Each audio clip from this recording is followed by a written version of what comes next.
Hello everyone, this is Esther Menu here. Welcome to my channel Pure Soul Astrology. Story telling की series में मैंने आपको अश्विनी से रोहिणी नक्षत्र में हम किन किन अवस्थाओं से गुजरते हैं उसके बारे में बताया था। आज हम मृगशिरा से आगे बढ़ेंगे। रोहिणी तक हमने देखा था कि हमने अपनी सोच को बढ़ाया, समझने की शक्ति बढ़ी और हम कल्पना में स्वतंत्र हुए। मृगशिरा नक्षत्र में बच्चा जब चलता है तो चीज़ों को तलाशना शुरू करता है। वे चीज़ों को इधर से उधर धकेलेगा, हर नए एरिया को वो देखेगा कि वो किस तरह से है। कभी आपने देखा होगा बच्चे किस तरह से बेड के ऊपर, टेबल के ऊपर चढ़ जाते हैं, तो उसके अंदर क्यूरियोसिटी बहुत होती है। मृगशिरा एक क्यूरियस जो है नक्षत्र माना जाता है। 12 वर्ष की आयु तक ये चीज़ें होती हैं और इस दौरान अगर आप कोई भी पाप करते हैं, पाप यानी कि किसी तरह की कोई गलती भी करते हैं, तो वो अज्ञानता में की जाती है, उस कैटेगरी में आती है। ये घर और पड़ोस की जिज्ञासा और खोज का नक्षत्र है।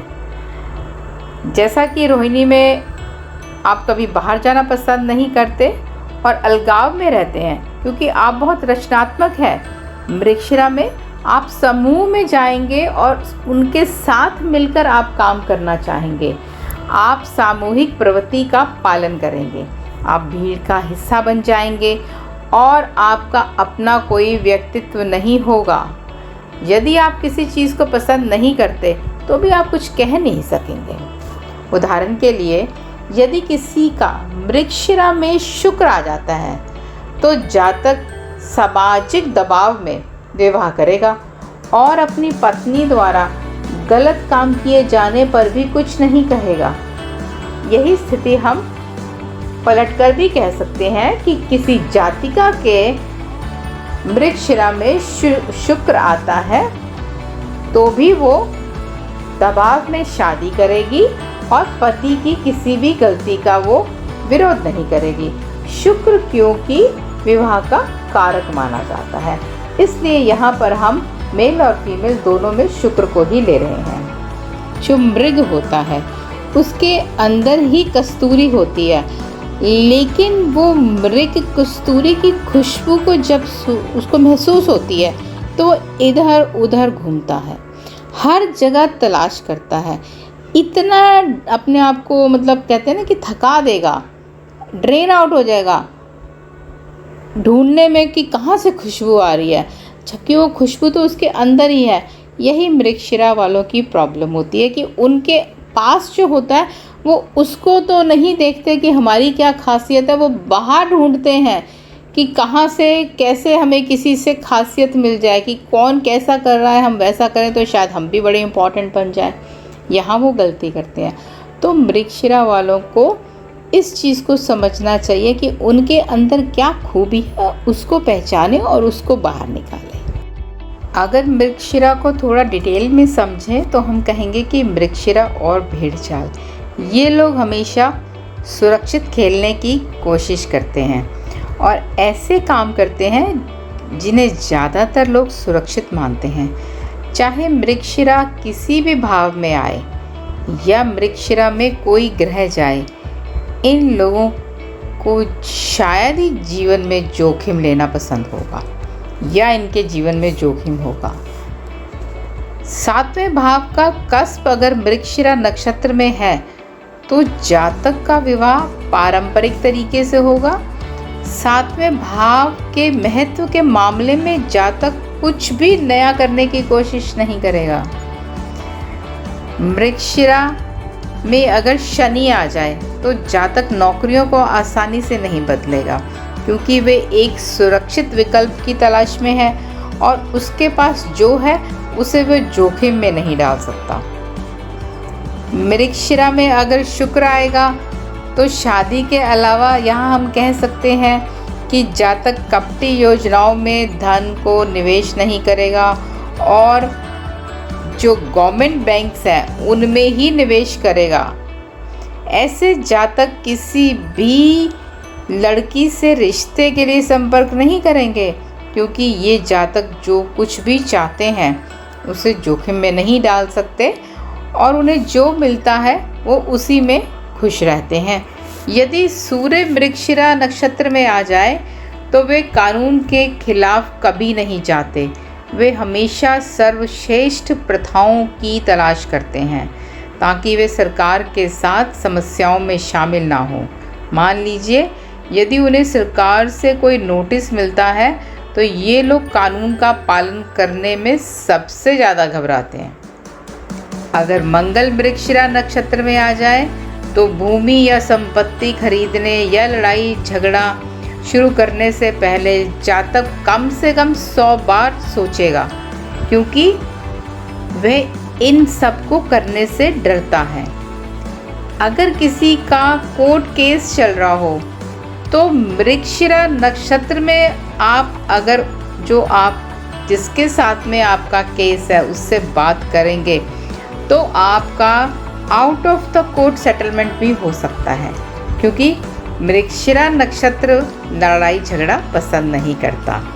यदि चंद्रमा मृगशिरा में आ जाए तो आहार के प्रति अधिक सचेत होगा और किसी भी पैकेट को खरीदने से पहले उसके लेबल को पढ़ेगा, एक्सपायरी डेट देखेगा क्या है। आप चंद्रमा के अन्य सभी महत्वों का उपयोग कर सकते हैं और उसे मृगशिरा की सुरक्षा जाल में डाल सकते हैं।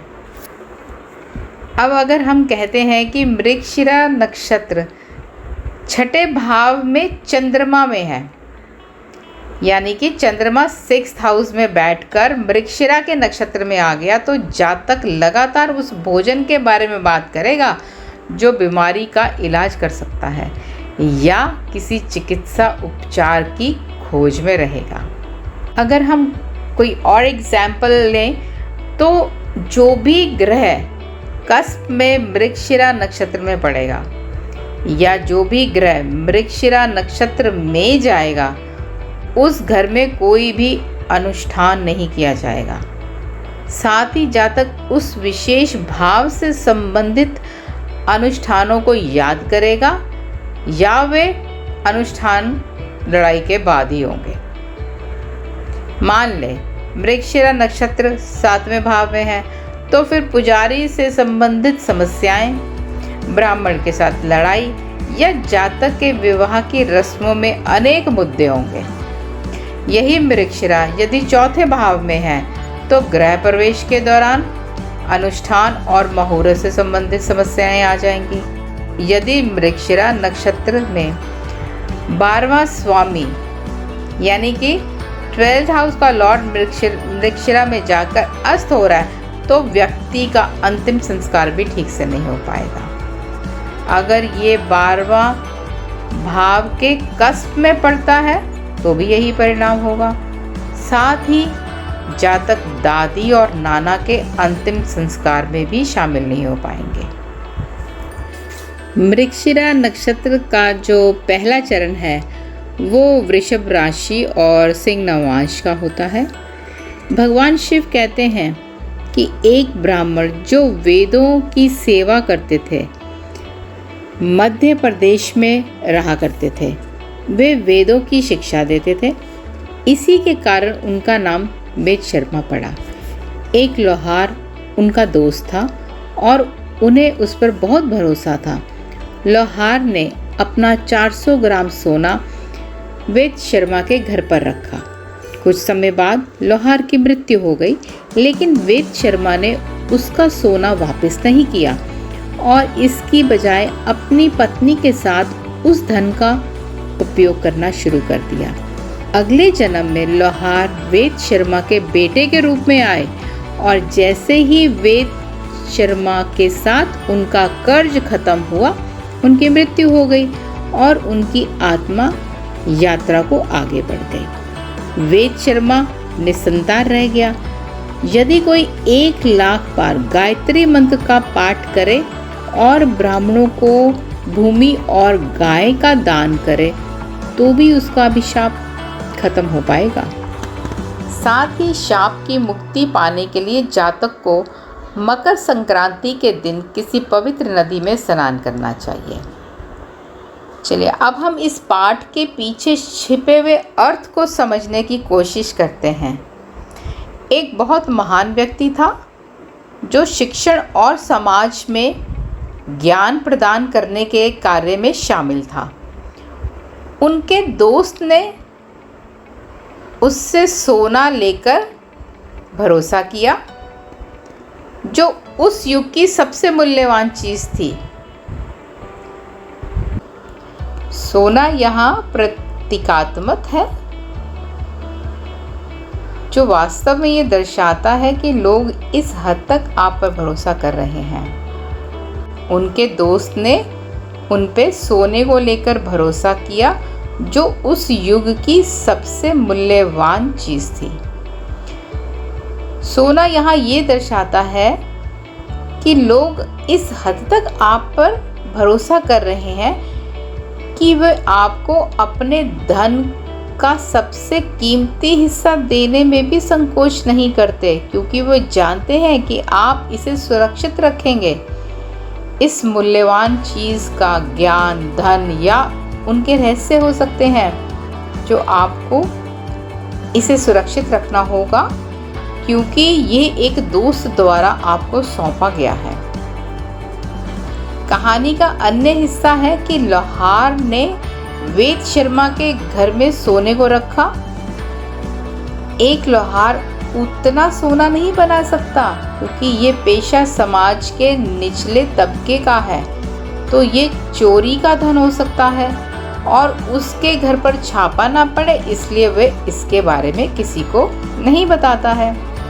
जब वह मर गया तो वेद शर्मा को इसे दान कर देना चाहिए था या इसे लोहार के परिवार को वापस कर देना चाहिए था, लेकिन उसने व्यक्तिगत आराम के लिए इस सोने का इस्तेमाल किया।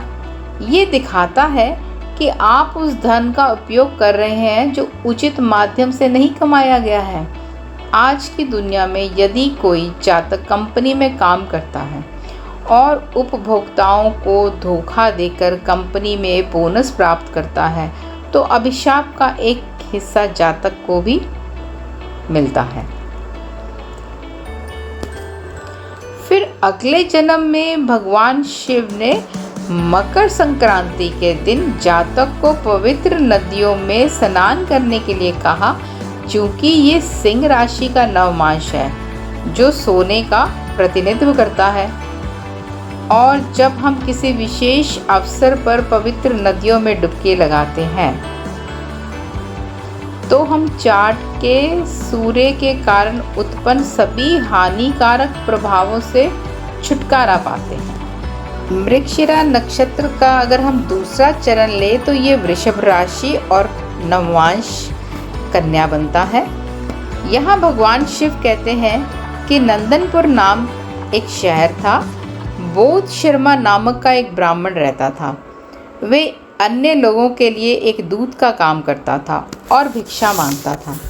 उसने कभी भी भोजन की आदतों के बारे में किसी भी अनुशासन का पालन नहीं किया और बिना किसी सिद्धांत के भोजन का सेवन किया। उसकी पत्नी भी प्रसिद्ध थी। उसका नाम वदामा था, जिसका अर्थ होता है धर्म के बिना।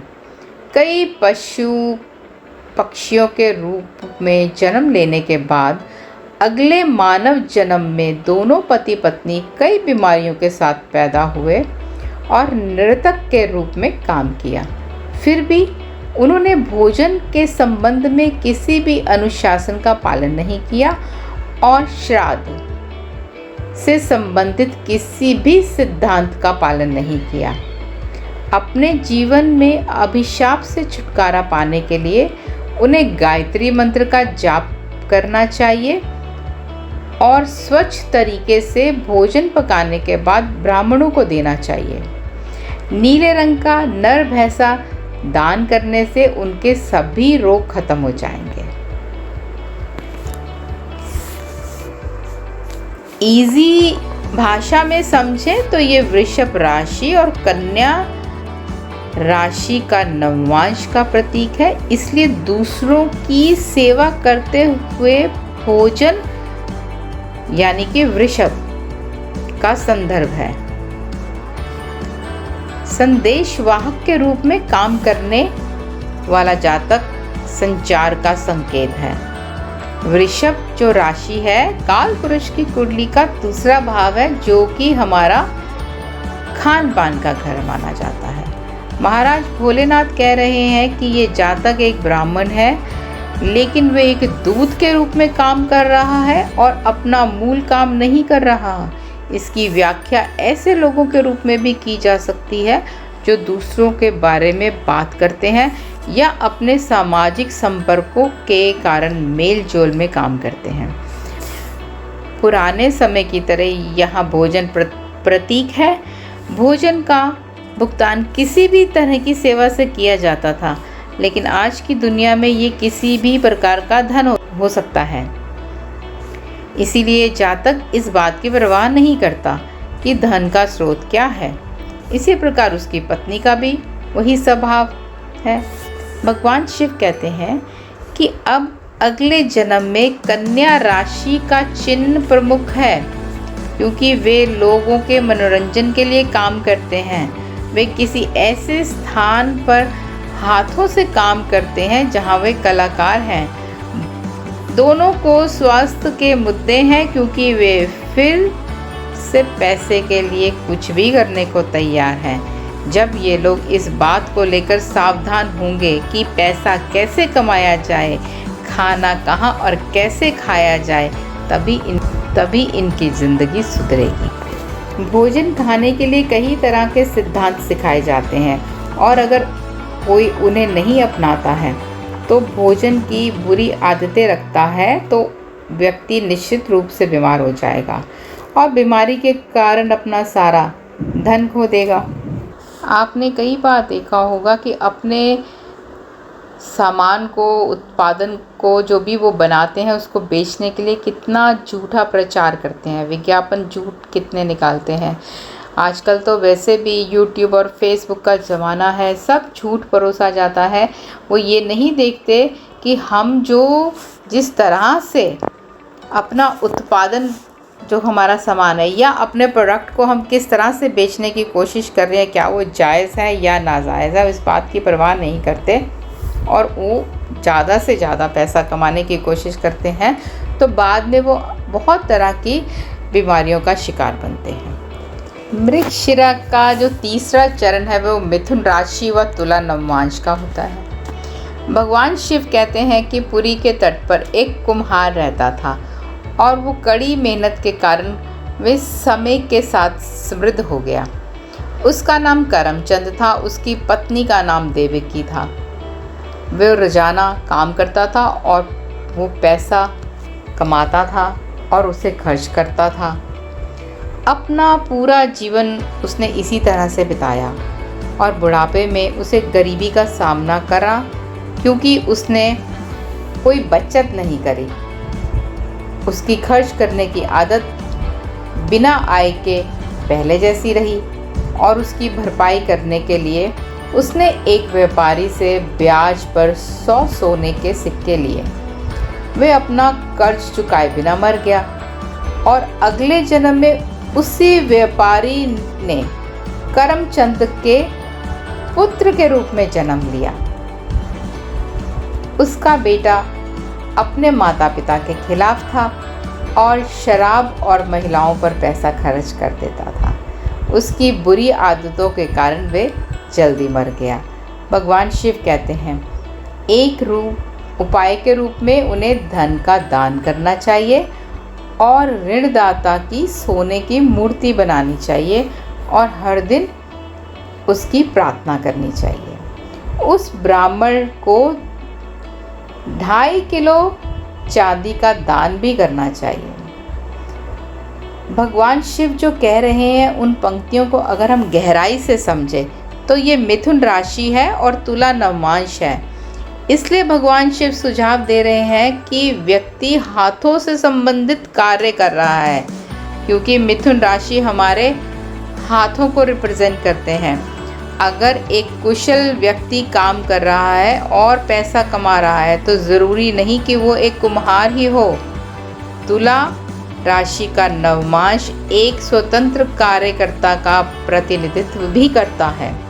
दूसरा, भगवान शिव जी कह रहे हैं कि ये जातक बुढ़ापे में गरीब होगा क्योंकि ये पैसा नहीं बचा रहा। पहले भगवान शिव कहते हैं कि जातक धन संचित करके अमीर बन गया, लेकिन उसकी बुरी आदतों के कारण जातक समय के साथ गरीब बनता चला गया। इसका मतलब ये है कि इस संयोजन के साथ पैदा हुए लोग बहुत सावधानी से रहें और बुद्धिमानी से निवेश करें, या एक निवेश सलाहकार को आप काम पे रखें जो बुरे दिनों के लिए बचाए हुए धन से उनकी मदद कर सके।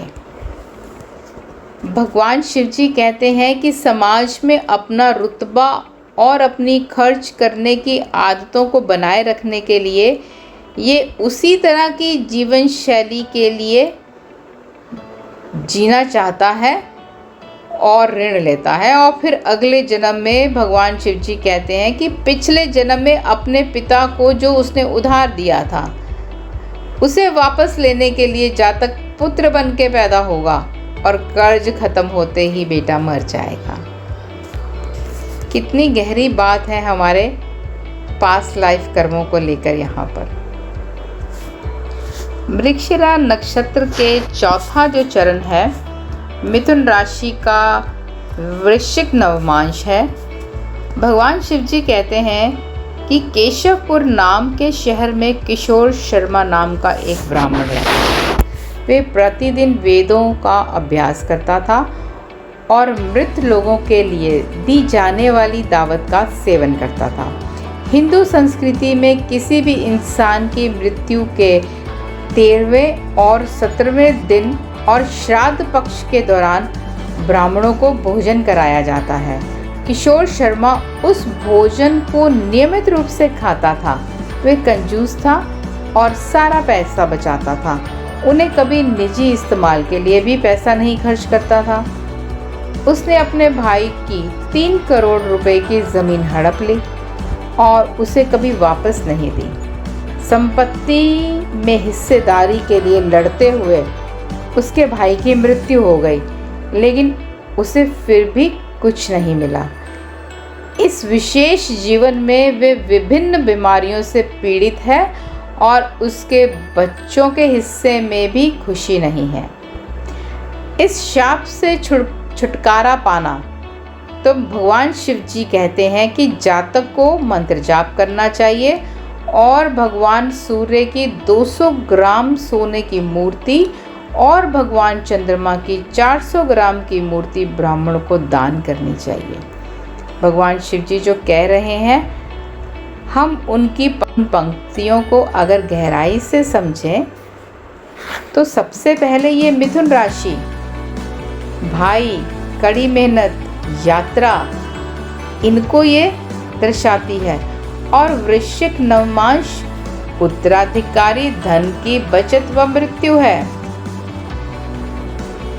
तो इन विशेष चीज़ों से संबंधित शाप जातक के जीवन में बार बार आ रहे हैं। जातक को ये विशेष संयोजन मिला है क्योंकि प्रकृति चाहती है कि वे फिर से न्याय करे और पिछले जन्म के अपूर्ण कर्म को पूरा करे।